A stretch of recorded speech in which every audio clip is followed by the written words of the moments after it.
Imagine making $1,000 every single month in dividend payouts. And while that may not sound like a lot of money, the best part about this is this dividend income, you make this money without having to go to work, without having to put any time in. This money is given to you passively simply by investing in the right type of stocks or the right type of ETFs. And that's exactly what we're talking about in today's video. How do we build up and get started today with dividend investing to build up to that $1,000 per month?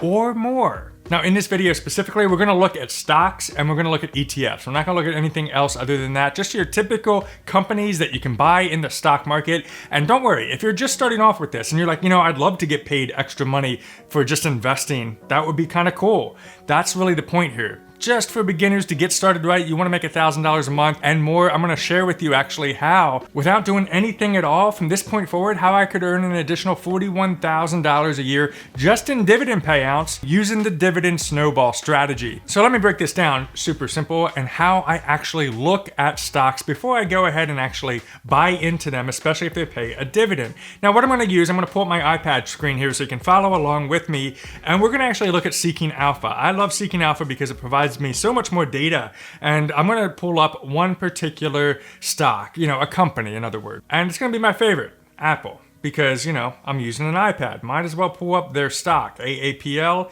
and then right there it is, Apple. The very first thing I'm gonna look at when it comes down to dividends is right over here on the right hand side of the screen. You're gonna see a couple different things. You're gonna see where it says EPS, and you see right now it says 6.18, and then you're gonna see dividend rate 92 cents, and then you're gonna see yield 0.69%. So right now, for example, Apple is going for $133.41 per share. Let's say you buy one share. So you put in 133 bucks. That means next quarter, as a result of earning that, of course, if the stock goes up, you'll make money on that, but also you'll make 92 cents for that one share. Now you might be like, 92 cents. That doesn't buy me like a single egg anymore. I get it, but don't worry. It's gonna get much more lucrative when we get into the dividend snowball piece a little bit later in the video. So if we look right here at this dividend rate of 92 cents, and then we look at the EPS, earnings per share is what that actually indicates. We wanna make sure that those earnings per share are higher than the dividend rate. The reason why is because you don't wanna just chase after a company that pays a high dividend just because they pay a high dividend. You wanna make sure that company is stable and that can take care of you in the long term if you decide to become an investor. 92 cents is definitely below $6.18 for earnings per share. So in that case, Apple is doing well. That's great. Another thing you can do is scroll down here on Seeking Alpha, and right near the bottom, it actually comes up right here with the dividend information. So you got the dividend yield at 0.69%, but let's take a look now at the payout ratio. So payout ratio is 14.73%. Now, what that means is that they're paying out 14.73% of their earnings. Apple is a growth company. Apple is invested in technology and continuing to grow their products. So sometimes when you go into certain companies like Apple, even Tesla, they could pay basically no dividend or a very small dividend. The reason that they pay such a low dividend is they reinvest their money back into the business, and they're what we call growth companies. Beyond the payout ratio, you can also look at the years of growth, which is very important. You want them to continue to grow their dividend. If all of a sudden they stop growing their dividend, that's another red flag. What's going on in the company that might be a concern? Now, another great stock is Coca-Cola. Coca-Cola is not considered a growth stock. They actually pay a very nice dividend, and they've been around for a very long time. So let's take a look here. Going for $61 as of the recording of this video, but most importantly, right over here on the right, we have earnings per share at $2.49 with a dividend rate of $1.76 per share every single year. That is still low, the EPS, so that's a good thing. But then also take a look here at that yield, 2.84%. That is pretty cool. Take a look at their payout ratio. That's remarkable at 70.16%. Again, Coke's been around for a long time. They have some good solid earnings. They're able to pass on those earnings to their investors in the form of dividends. That's great. You don't want that to be above 100% for a single company. If it's above 100%, they're dipping into the balance sheet. Again, just like the EPS example that I gave earlier, that's a bad sign. Let's also take a look at an ETF. Now, here's the thing with a single stock. You could put all your money into Coke, you could put all your money into Apple, but the problem with that is, if you put all your eggs into one single basket, otherwise known as one single company. Let's say all of a sudden that company has a problem and the stock price crashes and they go out of business or something like that. Well, because you put all your eggs into one basket, you get to go down in the fiery flame with them. And that can be a little scary, especially if you're a starter beginner investor. So enter the ETF, Exchange Traded Fund. This basically is a fund that you can buy into that invest in multiple companies. That way, if one company kind of fails or has an issue, sure, the share price of the ETF may go down a little bit, but it will not totally impact your portfolio. So let me give you one example. Let's pull up SCHD. Now, this particular fund is an ETF that pays a dividend. And they pay a dividend because the companies within them pay dividends. So they kind of pass that on to you. Let's take a look first at their holdings right over here in this tab. And if we come down here, you can see the top 10 holdings of SCHD are Verizon, Broadcom, Texas Instruments, so on and so forth. And look, right there it is, Coca-Cola. Now, they only have, let me zoom out here for a second, they only have about 3.84% as of the recording of this video invested into Coca-Cola. So for every $1 you put in, 3.84% of that goes into the Coca-Cola fund. But regardless, it gives you that exposure to more than just one single company. And if I come over here to the right-hand side, you can see the yield is 3.29%. Not bad. And their dividend rate is $2.56 per share paid out on an annual basis. They pay that dividend every quarter, and there's a new thing to look at, and that is right here at the top. It is not EPS, earnings per share, because it's more than just one company. It's called the expense ratio. That's important. That's an amazing expense ratio though. 0.06% is incredible. So here's what we do to figure out what that means. Now, because this is a fund that a company created and it has an algorithm set up to it to make sure that it's investing and passively managing that index, obviously you got to pay that company to do that. And that's what the expense ratio is all about. Now, don't worry. They're not going to send you a bill in the mail. An expense ratio just means that's what they're going to take out of your portfolio through time. You don't really have to worry about it at all. But if you're interested in how much that actually would be, here's the super simple way to do it. All you have to do is pull up your calculator, which you can follow along with me right now. Let's say we invest $1,000 right in here to SCHD. So I take $1,000 and I multiply that by 0.06%, and that equals 60 cents. For every $1,000 that you invest into SCHD, on an annual basis, they're going to take away 60 cents out of your portfolio. To me, that's not a huge deal, especially with a beautiful 3.29% dividend yield. We come down here to the bottom. Seeking Alpha always comes with the great receipts and the great detail and the great information. And right here it is, dividends. We got that dividend yield, annual payout at 256. Their growth rate at 13.74% growth rate with years of growth at 10 years for this particular ETF.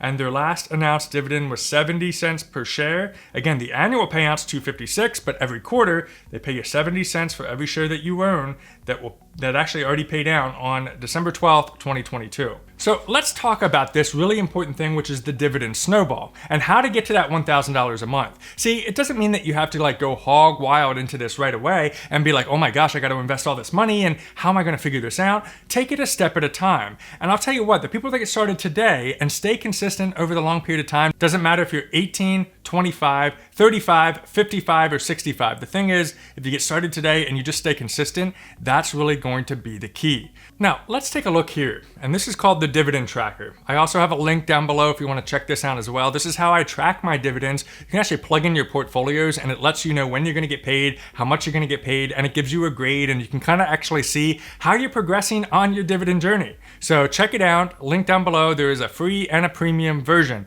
I'll tell you, this right here is super cool, the future value. And this is what we're going to really look at from the dividend snowball perspective and how we can get to that $1,000 per month. Now, of course, it's all going to depend on the annual dividend yield right here. It's going to depend on the annual share price growth and all this kind of stuff that we're going to plug in. But what I'm going to do is I'm going to actually start here to the monthly contribution and put that to 0, which means I am not going to invest anything more than I already have. Now, right now, I'm going to put in a total balance of $100,000. Now, I know that sounds like a lot, but let's say you're in your 30s and you've been investing into your 401k and you really focused on putting some of that 401k money away into some good dividend funds, well, this could be a great opportunity. Or let's say you've been investing in a Roth IRA, which is another retirement account, or you're just investing in something like Robinhood or Webull in your spare time, and you build up to whatever principal balance you have. That's how much you invested, 100,000, right? So what we're gonna look at here is I'm actually gonna take the details from SCHD right here, okay? So let me zoom in for a second. The dividend yield right now is at 3.29%. So I'm gonna come back here to the dividend tracker, and I'm gonna say 3.29%, and the monthly contribution is 0, and the dividend growth rate, as we saw earlier, is at 13.74%. So I'll plug that in at 13.74%. And the annual share price growth, I'm actually going to say that's not too good. That is only going to grow at 5%. Now, the annual growth of the stock market over the very long period of time has averaged 10% growth per year. But I'm going to say that the stock market's not going to do as well as it has in the past. And it's only going to grow at a measly 5% a year. Anyway, for the next 25 years, which means that, if you're 30, that's 55 years old. So if you're 30 years old, by the age of 55, let's see what's going on. I'm gonna hit calculate, and this is where the magic happens. This is where the snowball happens, guys. So your very first year, here it is 2023, your annual dividend right off the bat for that amount of money is $3,290. Now that's not quite $1,000 a month, but it's a great start. Let me scroll on down here to the end and get to the exciting part. In your age of 55 years old, you'll have a balance of $824,000, and check out your bloody dividend. Oh my gosh, you're making way more than $1,000 a month. You're making $41,226 every year. And that's assuming you do not contribute anything from this point forward. Literally, you take $100,000, you throw it into this, and you just say, I'm just gonna let the dividends reinvest back into the fund. And what I mean by that is something called Dividend Reinvestment Program, DRIP. Anytime a company, or in this case, SCHD, pays a dividend, you select and you tell your investing app or your investing company to go ahead and reinvest that dividend back into the fund, which means let's say they pay you 70 cents per share.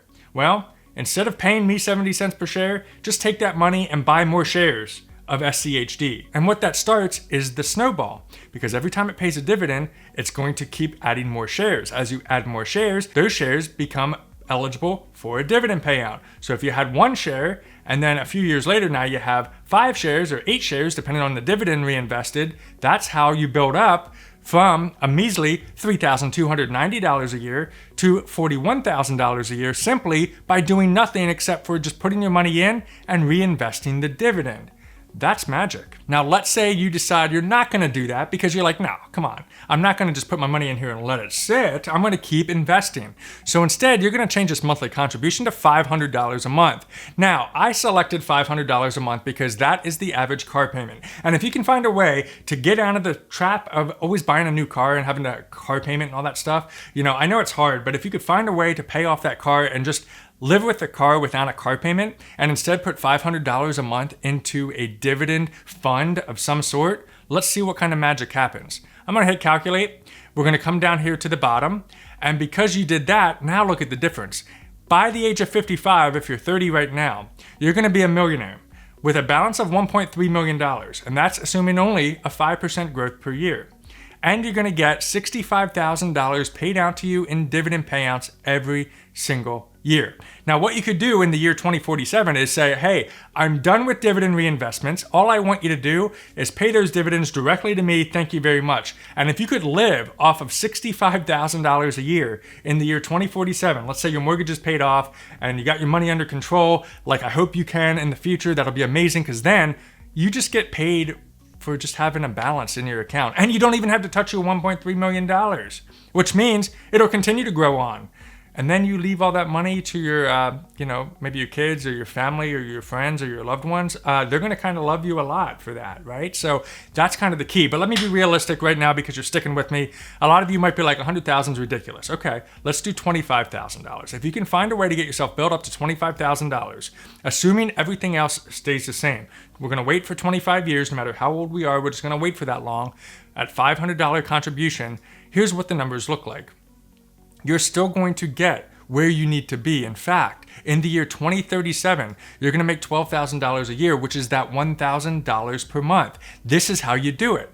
$1,000 a month starts in 2037, assuming you're going to continue to contribute and you're using the dividend reinvestment program. Then by the age of 55 in 2047, you're making $34,000 every single year, and your balance is $687,000 in your portfolio. That's magic. And you can do this. You can plug in your own calculations. Just click on the link down below, sign up for the dividend tracker, check out this future value, play around with it. What do you want to learn next about dividends? Comment down below, let me know, and check out this video next for more awesome personal finance, and we'll see you on the next video.